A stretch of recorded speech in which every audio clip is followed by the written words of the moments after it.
She was a size 20 corporate auditor who had just lost her career. He was New York's most ruthless capo, a phantom in a bespoke suit. When he commanded, "Marry me tonight," her laughter echoed through the empty bar. Then he slid the 50-page contract across the mahogany table. The rain hitting the 50-foot crystal windows of the Baccarat Hotel bar mirrored the absolute collapse of Sadie Jenkins's life. At 29, Sadie was a senior forensic auditor at Deloitte, or at least she had been until 4 o'clock this afternoon. Now, she was just an unemployed woman nursing a $42 bourbon cocktail she couldn't afford, wearing a damp Lane Bryant trench coat that felt entirely too suffocating. Sadie was a heavy woman, taking up space in a city that violently worshipped the thin and the affluent. She was used to being invisible. She was the woman people asked to hold their purses at clubs, the brilliant mind hidden in the back office, while thinner, louder colleagues presented her financial models to the board. But being invisible had its perks. She saw things no one else thought she was looking at. That was how she had caught the $12 million discrepancy in the ledger of Aegis Global, one of Deloitte's most untouchable offshore clients. She had brought the anomaly directly to her managing partner, Arthur Pendleton, expecting a commendation. Instead, Arthur had gone pale, confiscated her company laptop, and had security escort her out of the Bloomberg Tower within 10 minutes. Fired. Blacklisted. Sadie took a slow, burning sip of her bourbon, staring at her reflection in the mirrored bar back. Her round face was pale, her dark curls frizzed from the humidity.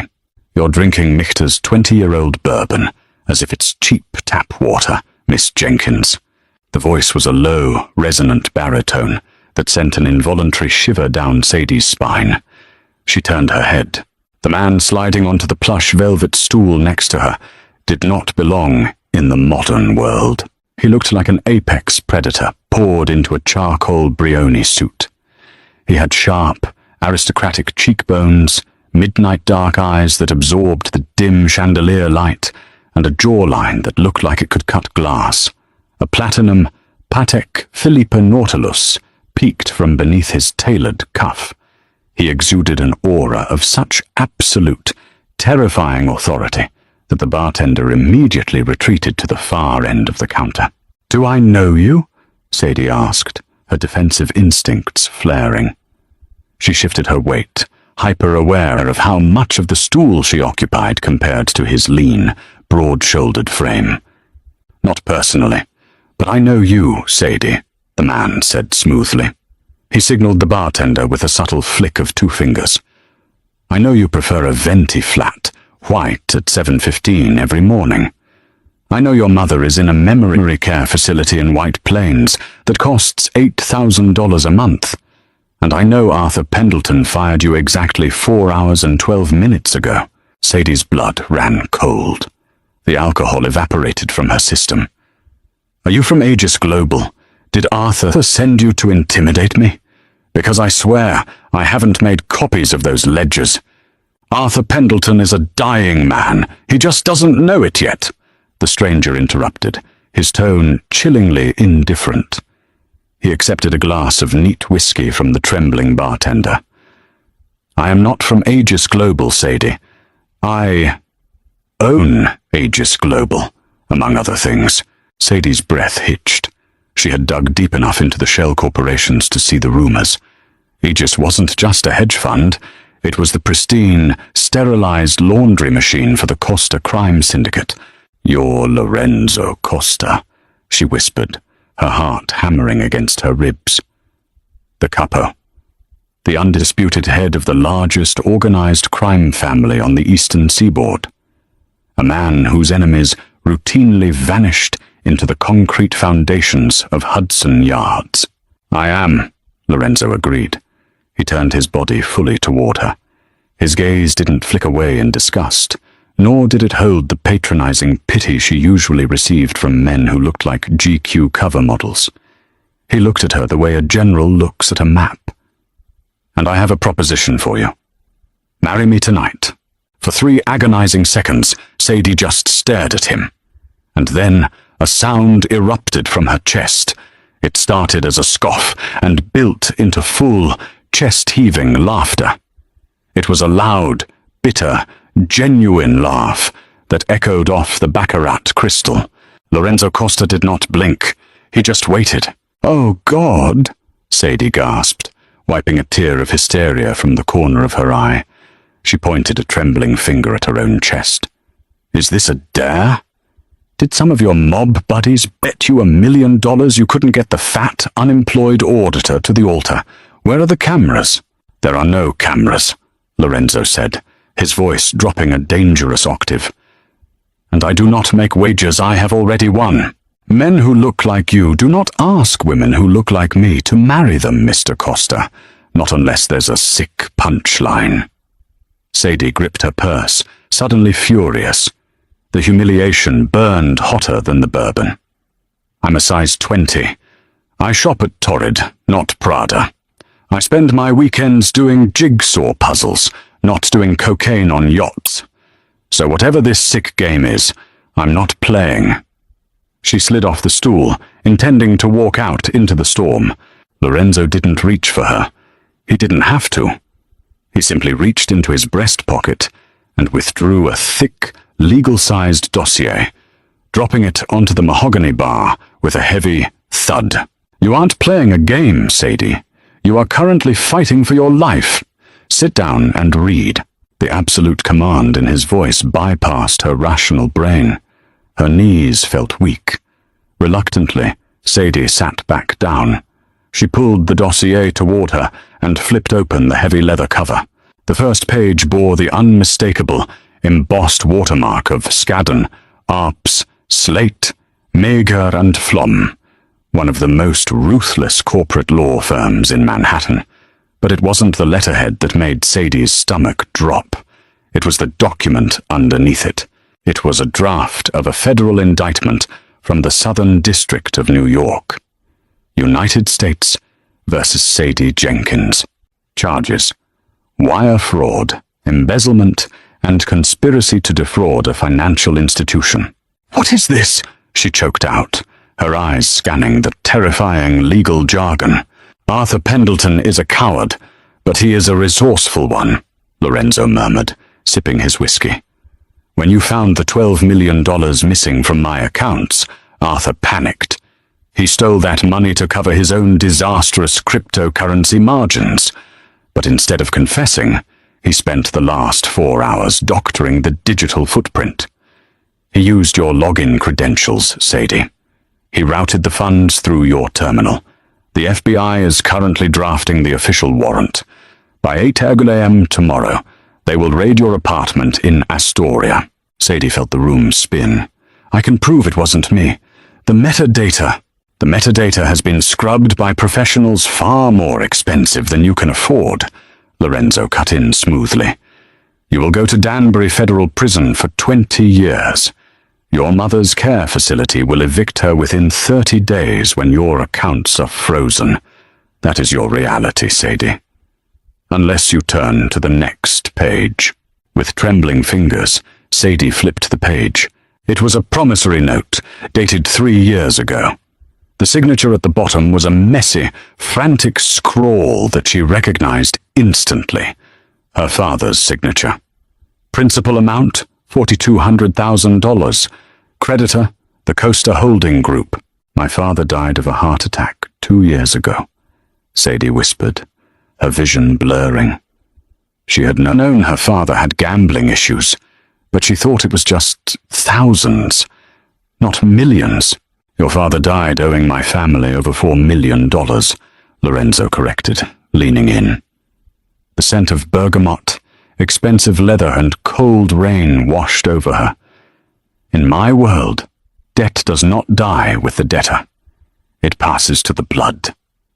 But by all rights of the commission, I should have sold you to a human trafficking ring in Macau to recoup my losses. But I am a businessman, Sadie. And right now, I need something far more valuable than $4 million. Sadie looked up, meeting those bottomless dark eyes. You need a wife. I need a specific wife, Lorenzo corrected. I am currently bidding on a multi-billion-dollar casino and resort contract in Atlantic City. It is my family's ticket to complete legitimacy. To win it, I have to pass the New Jersey Gaming Commission's microscopic vetting process. I cannot have a cartel princess on my arm. I cannot have a vapid, cocaine-addicted supermodel. The commission needs to see stability. They need to see a man grounded by a respectable, intelligent, completely unblemished civilian, and you chose the fat, invisible accountant. Sadie realized, the puzzle pieces clicking together in her brilliant, analytical mind. You want me because I look harmless. The society wives in Manhattan are thin, vicious, and hungry for scandal. But a plus-size corporate auditor, no one would ever suspect a Mafia capo would fake a marriage with someone who looks like me. They'll think it's real because it makes no logical sense as a PR stunt. Lorenzo's lips curved into a faint, dangerous ghost of a smile. It was the first time she had seen his expression shift. You are remarkably intelligent, Sadie. Yes, you are exactly what I need. Unassuming, overlooked, indispensable. He reached over and tapped the final document in the dossier. It was a marriage contract. Here are my terms, Lorenzo stated, his voice low and hypnotic. You marry me tonight. You move into my penthouse at 15 Central Park West. You will act as my devoted wife for public appearances, charity galas, and board meetings. You will wear my ring, and you will smile for the cameras. And in exchange, she rasped, in exchange your father's debt is erased. Completely. Your mother's medical bills will be paid in full for the rest of her life by a private trust. Furthermore, I will hand over Arthur Pendleton's real, unscrubbed hard drives to the FBI anonymously. Arthur will take the fall, and your name will never appear in a federal database. Sadie stared at the contract. The paper felt heavy, radioactive. And if I refuse? If you refuse, I get up and walk out of this bar. Tomorrow morning, you are arrested for embezzlement. And my associates will pay a visit to your mother's facility to collect what your father owes in blood. The threat was delivered so calmly, without a trace of malice, that it was utterly paralyzing. It was just a transaction to him. This is coercion, she whispered. This is salvation, Lorenzo countered. He pulled a sleek Mont Blanc fountain pen from his jacket and laid it atop the contract.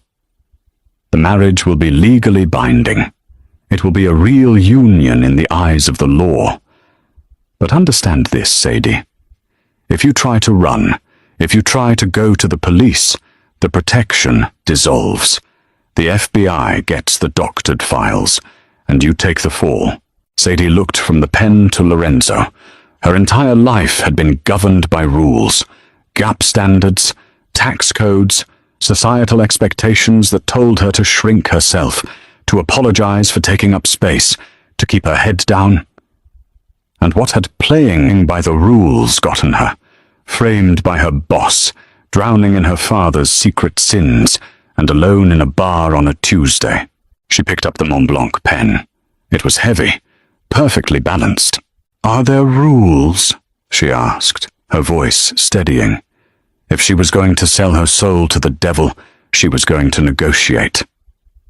About my weight, because I'm not going on some extreme, Mafia-funded Ozempic diet to fit into your world. If you want me for my optics, you get all of me. Lorenzo's dark eyes flashed with something akin to genuine respect. His gaze swept over her, not with disgust, but with a sudden, searing intensity that made Sadie's breath catch in her throat. You will not change a single thing about yourself, Mia Sposa, he said softly, the Italian slipping out like velvet. You will eat what you want. You will command my staff as you see fit. You will take up exactly as much space in my world as you desire. Now, Sign." Sadie Jenkins, the invisible auditor, pressed the nib to the paper. She signed her name with a sharp, aggressive flourish on the dotted line. "Done," she said, dropping the pen. Lorenzo closed the dossier. He stood up, towering over her, and extended an impeccably manicured hand. "Then come, Mrs. Costa. We have a judge waiting for us at the plaza. It is time to get married." The midnight ceremony in a private suite at the plaza was a blur of mahogany, cigar smoke, and the heavy weight of a 6-carat, emerald-cut Harry Winston diamond being slipped onto Sadie's trembling finger. The judge, an old man sweating profusely despite the air conditioning, didn't dare look Lorenzo Costa in the eye. When he pronounced them husband and wife, there was no kiss. There was only a curt nod from Lorenzo, a man sealing a multi-billion-dollar transaction. Life at 15 Central Park West was a masterclass in opulent isolation.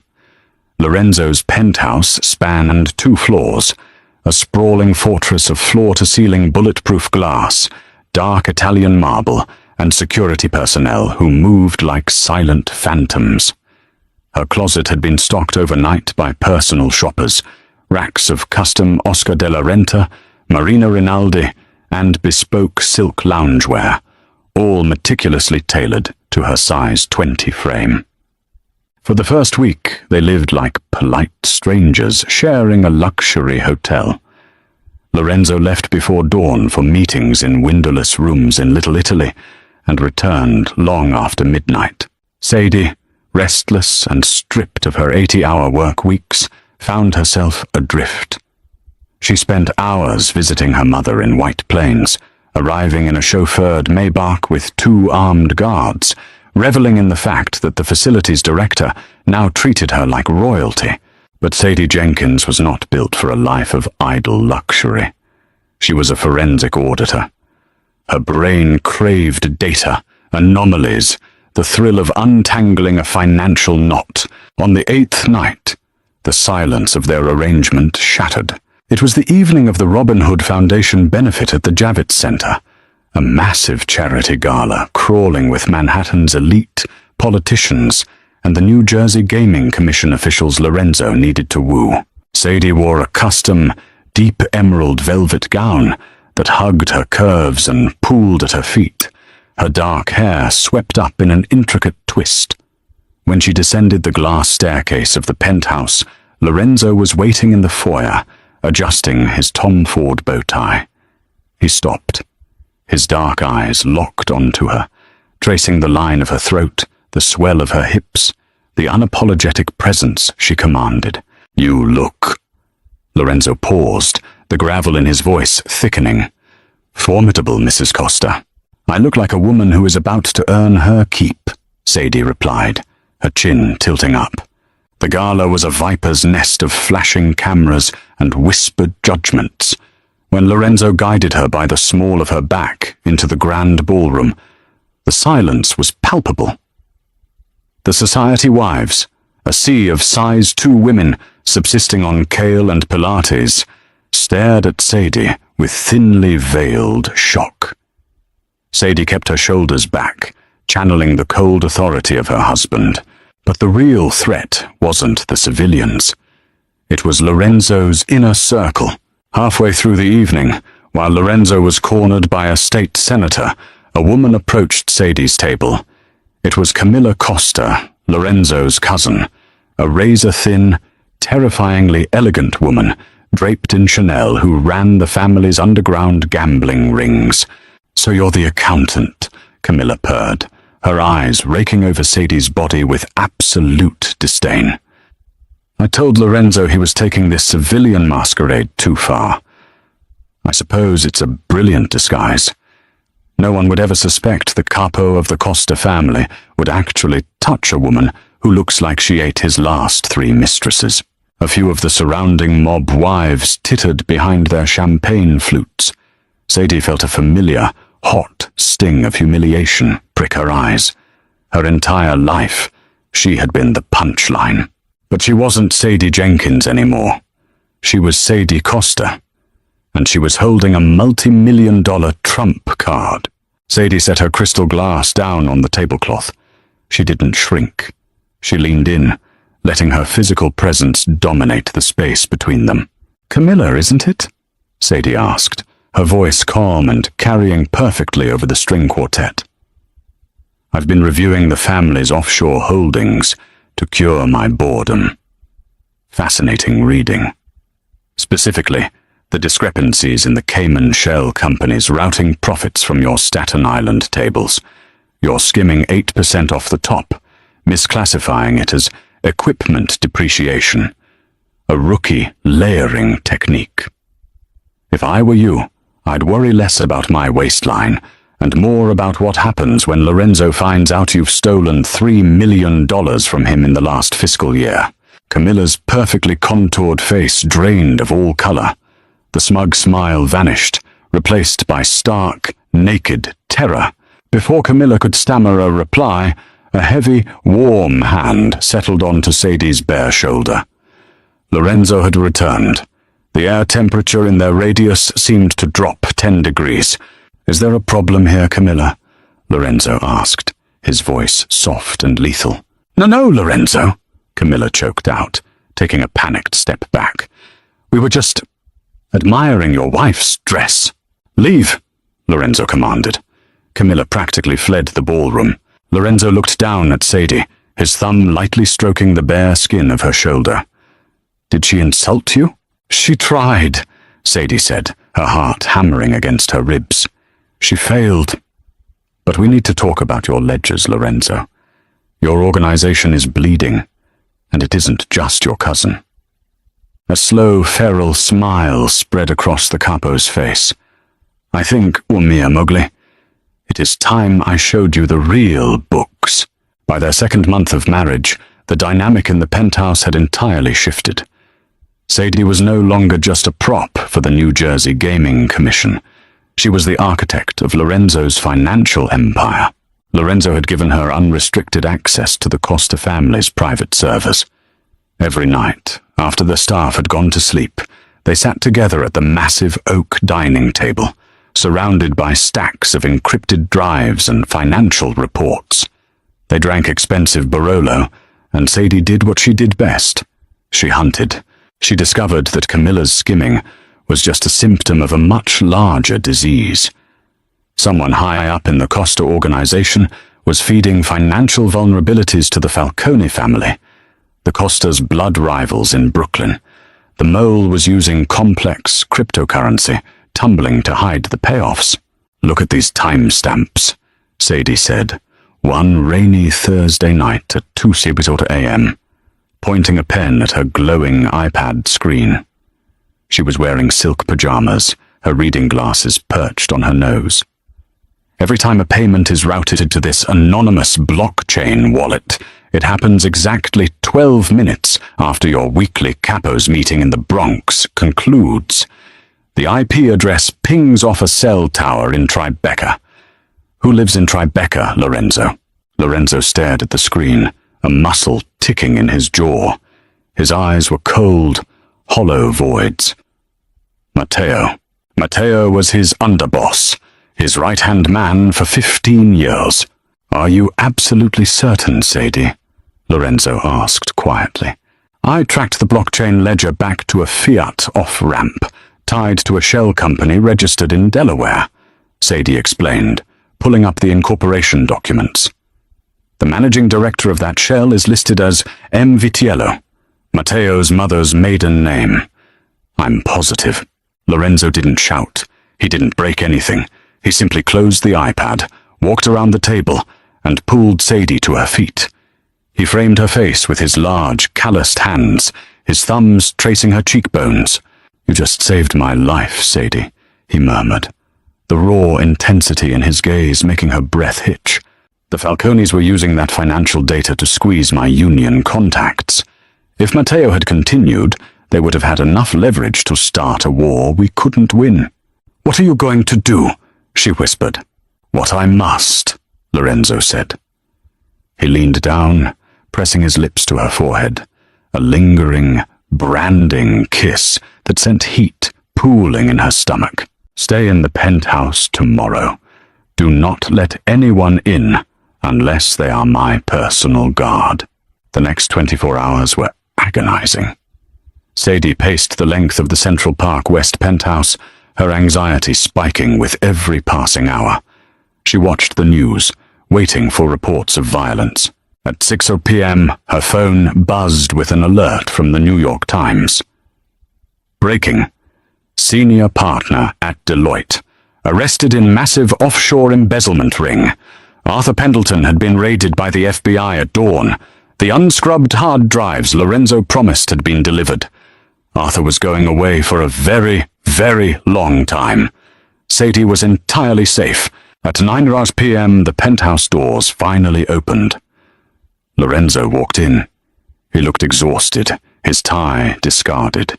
A few faint drops of what looked like engine oil, or blood, splattered on the cuffs of his white shirt.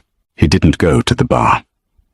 He went straight to Sadie, sinking onto the velvet sofa beside her, and resting his head heavily against her shoulder. It was a gesture of absolute vulnerability from a man who was feared by thousands. "It's done," Lorenzo said, his voice ragged. "Matteo will no longer be a problem. The Falcones have been severely disciplined for their overreach." Sadie didn't ask for details. She just wrapped her arm around his broad shoulders, pulling him closer. He let out a long breath, burying his face in the crook of her neck. "The Gaming Commission called my lawyers an hour ago," Lorenzo added, his breath warm against her skin. "The Atlantic City casino bid was approved. We won, Sadie. We are fully legitimate." "Oui," she echoed softly. Lorenzo lifted his head, his dark eyes locking onto hers.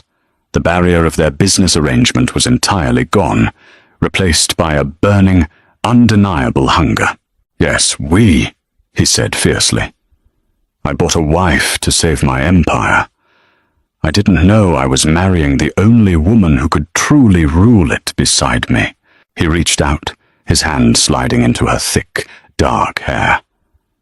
"You asked me in the Baccarat bar if there were rules about your size. I told you that you would take up exactly as much space in my world as you desired. But that was a lie." Sadie's heart skipped a beat. "A lie?" "Yes," Lorenzo whispered, his lips brushing against hers, sending an electric shock straight to her core. "Because you do not just take up space in my world, Sadie. You are my world. Every inch of you. Every brilliant, beautiful, terrifying piece of you belongs to me, just as I belong to you. And this contract." He reached into his jacket, pulled out the folded marriage contract they had signed a month ago, and tossed it into the roaring fireplace. The flames devoured the paper in seconds. "There is no contract," the capo vowed, his mouth finally claiming hers with a desperate, crushing passion that tasted of whiskey and forever. "There is only my wife." Sadie kissed him back, pulling him down, surrendering to the heavy, thrilling reality of her new life. She was no longer the invisible auditor. She was the queen of the Costa Empire, and she had never felt more powerful. If you loved this thrilling Mafia romance, hit that like button and subscribe to our channel for more audio stories. Tell us in the comments what you think Sadie should do next with her new Mafia empire. Don't forget to share this video with your friends who love drama, plot twists, and powerful plus-size heroines taking charge.